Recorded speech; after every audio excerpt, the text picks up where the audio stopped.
सुनकाण्डमा गृहमन्त्री नारायण काजी श्रेष्ठमाथि अनुसन्धान हुनुपर्ने नेकपा एमालेको माग। सुन तस्करी प्रकरणमा सदनमा गृहमन्त्री नारायण काजी श्रेष्ठले जवाब दिने। सांसदको अवरोध खोल्न नेकपा एमाले भयो सहमत। सुन तस्करी बारे गृहमन्त्रीको स्पष्टीकरण सुनेपछि कदम चाल्ने। अवैध सुन प्रकरणमा चिनियामाथि कडा निगरानी, एक पक्राउ, 9 जना कालो सूचीमा। सदन खुल्न प्रधानमन्त्री क्रियाशील। बालुवाटारमा 3 दलको बैठक सुरु भएपछि प्रधानमन्त्रीको जिद। सिआइबीको अनुसन्धान उच्च पदस्थतिर सोझिँदै माधव कुमार नेपाल र डाक्टर बाबुराम भट्टराईसँग बयान लिइने। अवैध सुन प्रकरणमा चिनियामाथि कडा निगरानी भएपछि चिनियाहरूको भागाभाग। सुन प्रकरणबारे सांसदमा गृहमन्त्रीको जवाब आउँछ भन्दै नेकपा माओवादी केन्द्रका प्रमुख सचेतक हितराज पाण्डेको भनाई। काठमाडौँ उपत्यकामा बाढी र पहिरोको विटन्द, 17 जनाको उद्धार। गैरातीदेखि देशैभर अविरल वर्षा, सडक यातायातमा प्रभावित काठमाडौँ उपत्यका। डुबानमा 10 राजमार्गमा पहिरो। सहीलाई सही भन्न सकौँ नत्र हामी पनि गालीको पात्र बन्ने। डोलप्रसाद अर्यालको भनाई। रोल्पाको तिलामा बस दुर्घटना हुँदा 15 जना घाइते, कैयौँको मृत्यु भएको आशंका। गौर हत्याकाण्डका दोषीलाई कारबाही गर्न गृहमन्त्रालय तयार। पीडितसँग 5 बुँदे भयो सहमति। र प्रधानमन्त्रीभन्दा अगाडि राष्ट्रपतिले चीनको भ्रमण गर्ने। आखिर के छ त यसबारे सम्पूर्ण जानकारी। सुन काण्डबारे गृहमन्त्री नारायण काजी श्रेष्ठमाथि नै अनुसन्धान हुनुपर्छ भनेर नेकपा एमाले अडान लिएपछि मच्यो निकै ठुलो हङ्गामा।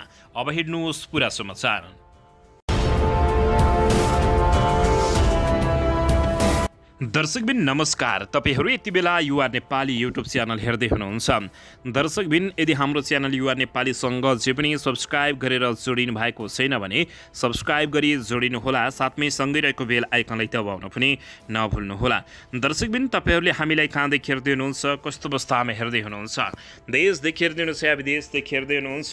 यदि रेगुलर हेर्नुहुन्छ भने रेगुलर र पहिलोपटक हेर्दै हुनुहुन्छ भने पहिलोपटक भने कमेन्ट बक्समा गई कमेन्ट गर्न नभुल्नुहोला। दर्शकबिन अन्ततः नेकपा एमाले सुन तस्करी प्रकरणमा गृहमन्त्री नारायण काजी श्रेष्ठमाथि नै छानबिन हुनुपर्ने बताएपछि यति बेला हङ्गामा भएको छ।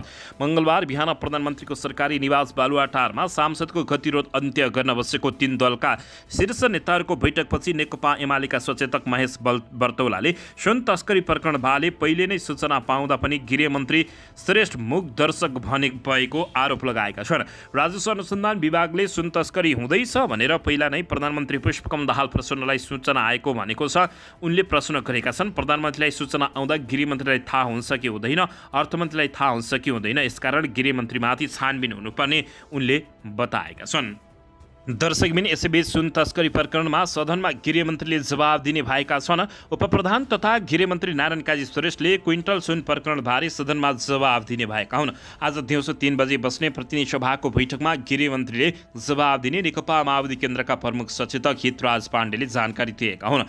बालुवाटारमा बसेको सभामुख देवराज घिमिरे सहितको 3 दलको शीर्ष बैठकपछि उठेका विषयमा सबैलाई बोल्न दिने र गृहमन्त्रीले जवाब दिने उनले जानकारी दिएका छन्। सहमति त भएको छैन, सबैलाई कुरा राख्न दिने। गृहमन्त्रीले जवाब दिँदा के हुन्छ त्यो भनेर फेरि पाण्डेले बताएका छन्। सदन खुलाउने विषयमा बालुवाटारमा भएको छलफलमा सभामुख सहित प्रधानमन्त्री पुष्पकमल दाहाल प्रचण्ड, नेपाली काङ्ग्रेसका सभापति शेरबहादुर देउवा, नेकपा एमालेका अध्यक्ष केपी शर्मा ओली सहित 3 दलका प्रमुख सचेतक तथा नेताहरू उपस्थित रहेको जानकारी प्राप्त भएको छ। संसद अवरोध खोल्न नेकपा एमाले अन्ततः सहमत भएको छ।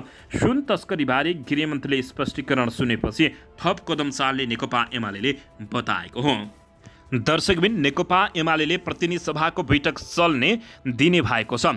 उपप्रधान तथा गृहमन्त्री नारायण काजी श्रेष्ठले सुन तस्करी प्रकरणमा उठेका सवालको जवाब दिने भएपछि नेकपा एमाले तत्कालका लागि बैठक चल्न दिने सहमति गरेको छ। बालुवाटारमा भएको 3 दलको शीर्ष नेताहरूको बैठकमा आज सदन चल्न दिने सहमति भएको नेकपा एमाले समेत रहेका सचेतक महेश बर्तौलाले बताएका हुन्। उनले आजको बैठकमा गृहमन्त्रीले जवाब दिने र नेताहरूले पनि आफ्नो कुरा उठाउने बताएका छन्। गृहमन्त्रीले जवाब दिँदा आफ्नो माग सम्बोधन नगरेर पुनः सदन अवरोध गर्ने बताएका हुन्। उनले सरकारले प्रतिपक्षलाई गलाउने नीति लिएको बताउँदै सरकारले प्रतिपक्ष दलहरू बीच पनि फाटो ल्याउने नीति बनाएको समेत जिकिर गरेका छन्। सांसदको अवरोध खोल्न नेकपा एमाले सहमत भए तापनि सुन तस्करी प्रकरणबारे गृहमन्त्रीको स्पष्टीकरण सुनेपछि मात्रै थप कदम चाल्ने जानकारी प्राप्त भएको छ। दर्शकबिन यसैबीच यता 100 किलो सुन तस्करी प्रकरणमा छानबिनको जिम्मा पाएको नेपाल प्रहरीको केन्द्रीय अनुसन्धान ब्युरो CIB ले पहिलोपल्ट आरोपितलाई काठमाडौँ जिल्ला अदालतमा उपस्थित गराएको छ। छानबिनमा CIB को जिम्मा पुगेपछि मङ्गलबार काठमाडौँ जिल्ला अदालतले 100 किलो सुन तस्करी प्रकरणमा पक्राउ परेका 17 जनालाई थप 7 दिन हिरासतमा राखेर छानबिन गर्न अनुमति दिएको हो। गत 3 साउनमा त्रिभुवन विमस्थलको भन्सेराबाट जाँचबाज भई बाहिरिएको अवैध 100 किलो सुन प्रकरणबारे थप छानबिनको नेतृत्व CIB का प्रहरी उपरीक्षक SP सञ्जय सिंह थापाले पाएका छन्। राजस्व अनुसन्धान विभागले आइतबार मात्रै हालसम्म भएका छानबिनका बारेमा विवरण CIB लाई सुम्पाएको जानकारी प्राप्त भएको छ। सुन तस्करी प्रकरणमा आरोपितलाई थप 7 दिन थुनामी राखेर अनुसन्धान गर्न अनुमति समेत मिलेको बताइएको छ। दर्शकबिन यसैबीच यता सोमबार रातिदेखिको अविरल वर्षाका कारण काठमाडौँ उपत्यका सहित देशका विभिन्न स्थानहरूमा बाढी, डुबान र पहिरोबाट जनजीवन प्रभावित भएको छ। काठमाडौँमा विष्णुमती नदीको जलसतह बढ्दा टोखा नगरपालिकाका वडा नम्बर 10, 9 डुबानमा परेका छन्। गङ्गबु नयाँ बस पार्क क्षेत्र डुबानमा परेको छ। निरन्तरको वर्षाका कारण पूर्वी भेग भएर बग्ने मनोहरले पनि जलसतह पार गरेको छ। मनोहरको बाढी पस्दा नेकपा एमालेको च्यासल स्थित केन्द्रीय कार्यालय पनि डुबानमा परेको छ। च्यासल जोड्ने पुलबाट पानी फर्किँदा कम्पाउन्ड डुबानमा परेको नेकपा एमाले उपमहासचिव विष्णु रिवालले जानकारी दिएका छन्। बागमती नदीको बहाव बढ्दा बल्खु स्थित तरकारी बजार पनि डुबेको छ। 81 पानीको बहाव बढ्न थालेपछि बल्खु तरकारी बजार व्यापारीले सम्हाल्न समेत नसकेको, उठाउन समेत नभएको बुझिएको छ। भारी वर्षाका कारण काठमाडौँ उपत्यका ढुङ्गेधारा क्षेत्र, गौरीघाट, गोयेश्वरी, कपन, समकोशी, अनामनगर लगायतका क्षेत्र डुबानमा परेको जिल्ला प्रहरी परिसर काठमाडौँका प्रमुख तथा प्रहरी उपरीक्षक वरिष्ठ दानबहादुर कार्कीले बताएका छन्। काठमाडौँका विभिन्न क्षेत्र डुबानमा परेका छन्। डुबान क्षेत्रमा प्रहरी टोली बिहानैदेखि खटिएको छ। सचेतनका लागि बागमती र मनोहरमा खोला आसपासको क्षेत्रमा नियमित प्याट्रोलिङ गर्ने र माइकिङ भइरहेको समेत जानकारी प्राप्त भएको छ। काठमाडौँको उपत्यकामा बाढी र पहिरोमा 17 जनाको उद्धार भएको छ। कैयौँ फँसेको समेत आशंका गरिएको छ। दर्शक महानुभावहरू, यसबारे तपाईहरू जहाँ जस्तो अवस्था हुनुहुन्छ, काठमाडौँ क्षेत्रमा हुनुहुन्छ र आसपास क्षेत्रमा हुनुहुन्छ भने बाढी र पहिरोको निकै ठुलो जोखिम रहेको छ। तपाईहरू सचेत रहनुहोला। दर्शकबिन अन्ततः ललिता निवास जग्गा प्रकरणमा पूर्व प्रधानमन्त्री माधव कुमार नेपाल र डाक्टर बाबुराम भट्टराईलाई पक्राउ गरेर बयान लिने CIB ले तीव्र तयारी गरेको खुलासा भएको छ।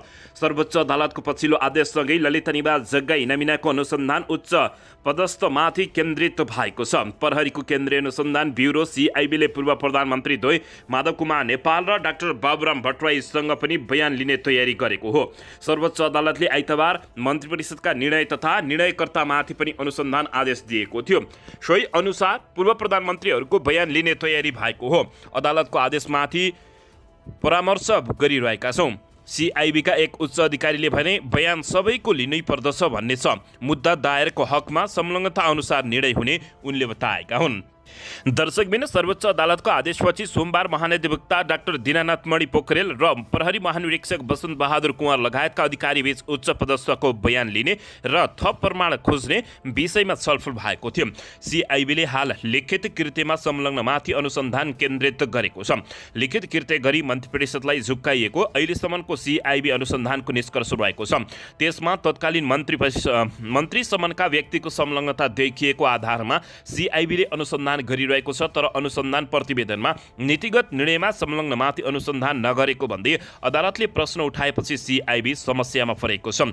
यसअघि अख्तियार दुरुपयोग अनुसन्धान आयोगले पनि पूर्व प्रधानमन्त्री द्वय माधव कुमार नेपाल र डाक्टर बाबुराम भट्टराईसँग बयान लिएको थियो। तर मन्त्रीपरिषदको नीतिगत निर्णयमाथि भ्रष्टाचार मुद्दा चलाउन नमिल्ने प्रावधानका कारण मन्त्रीहरू विरुद्ध मुद्दा चलेको थियो। पूर्व प्रधानमन्त्री माधव कुमार नेपाल पूर्व निर्धारित कार्यक्रम अनुसार सोमबारदेखि युरोप भ्रमणमा निस्किएका छन्। दर्शक महानुभावहरू, अब CIB ले तीव्र अनुसन्धानलाई अगाडि बढाउँदै यी दुई नेताहरूलाई पक्राउ गरेर अनुसन्धान लिने अनुमान सबैको रहेको छ। दर्शकबिन यता आइजीलाई महानिधिवक्ताले निर्देशन दिँदै आवश्यक देखिए पूर्व प्रधानमन्त्रीहरूलाई पनि पक्राउ गरेर अनुसन्धानको दायरामा ल्याउन निर्देशन दिएका छन्।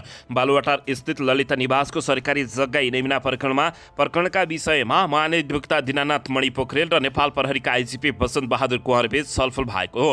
आइतबार भएको छलफलमा आवश्यक देखिए पूर्व प्रधानमन्त्रीहरूलाई पनि अनुसन्धानको दायरामा ल्याउन महानिधिवक्ता पोखरेलले निर्देशन दिएको जानकारी प्राप्त भएको छ।